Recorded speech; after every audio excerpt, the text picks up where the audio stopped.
Hello អ្នកគ្នាមុនដំបូងខ្ញុំមានអានេះដូចជា149អញ្ចឹងណាអ្នកគ្នាមុនដំបូងខ្ញុំចង់ទិញអានេះទេអ្នកគ្នានេះនៅកន្លែងនេះខ្ញុំចង់ទិញ UMP ទេខ្ញុំមាន149ណានេះ150គាត់ទៅមួយទៀតអ្នកគ្នាស្អែកពេញសំគាត់ថាដល់ពេលអ្នកគ្នាមានអីអ្នកគ្នាចាំមើលនេះអ្នកគ្នាខ្ញុំស្រឡាញ់ណាស់អ្នកគ្នានេះអ្នកគ្នាអាស្នប់នេះខ្ញុំថាអូស្នប់នេះខ្ញុំស្រឡាញ់ណាស់អ្នកគ្នាស្អាតឥឡូវខ្ញុំទិញវាដូចជាប្រហែលប្រអប់ញ៉ាំដឹងនេះចាំមើលសិនឥឡូវនេះយើងទៅបើកវាមកអ្នកគ្នាខ្ញុំសង្ឃឹមថាបើកបានហើយអ្នកគ្នាមើលប្រហែលប្រអប់អើយ37អ្នកគ្នាតោះឥឡូវនេះយើងបើកម្ដង5បើកម្ដង2សិនហើយ2សិនយើងបើ2ដបងមកចាំទីយើងចុចអូអ្នកគ្នាអានេះគេមានលក់អត់អ្នកគ្នាមើលខ្ញុំទៅស្វែងរកសិនគេមានលក់អត់មើលណែកន្លែងលក់ភ្លើងនេះហើយ590អត់មានមែនអ្នកគ្នាតែឥឡូវនេះយើងថុយចោលណាអ្នកគ្នាខ្ញុំស្ដាយដែរថាយកយំភីប៉ិនអត់អីទេតែឥឡូវនេះចុចយកមកអ្នកគ្នាអើយមកចាប់អ្នកគ្នាចុចយកអើយមកខ្ញុំគាត់នៅស៊ីអ្នកគ្នាលើកលេងចុចយកខ្ញុំបើក5យកមកដល់នេះយើងបើក5យកមក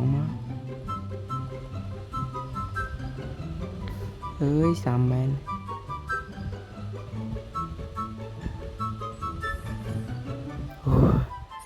មកអានេះដូចជាមួយដងទៀតបាទនេះអើយបាទ skin នេះលយដែរអ្នកគ្នាយើងបើក14មកអន់ពាក់កណ្ដាលអូយបើ8ណាអើយតែនេះយើងចុចវាទៀតមកភ្លើងឈ្មោះអីនេះ P ស្អីស្គាល់ប៉ុន្តែខ្ញុំឆ្លាញ់នេះត្រង់នេះនេះអ្នកគ្នាឃើញអត់វាចេញអានេះមកនេះពេលកាន់ទៅស្អាតតែឥឡូវនេះយើងបើក4មកពាក់កណ្ដាលអើយមានសង្ឃឹមឲ្យប៉ិនឡើងពាក់កណ្ដាលដែរអើយអ្នកគ្នាមានសង្ឃឹមហ៎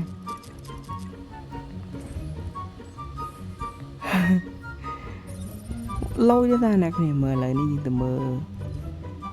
កន្លែងនេះវាយើងចាប់វា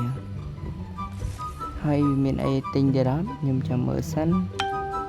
អូយគេផ្ញើសារមកនេះអ្នកគ្នាហើយយើងទៅមើលវានេះកន្លែងនេះបាន65%ខ្ញុំទិញទៅបាន10ប្រអប់ជាងទៀតនេះខ្ញុំឆ្លាញ់ត្រង់នេះឃើញអើយចាំមើលសិនអ្នកគ្នា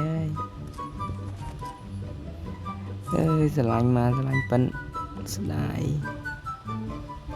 យើងខុសតែមកទៀតបាននេះ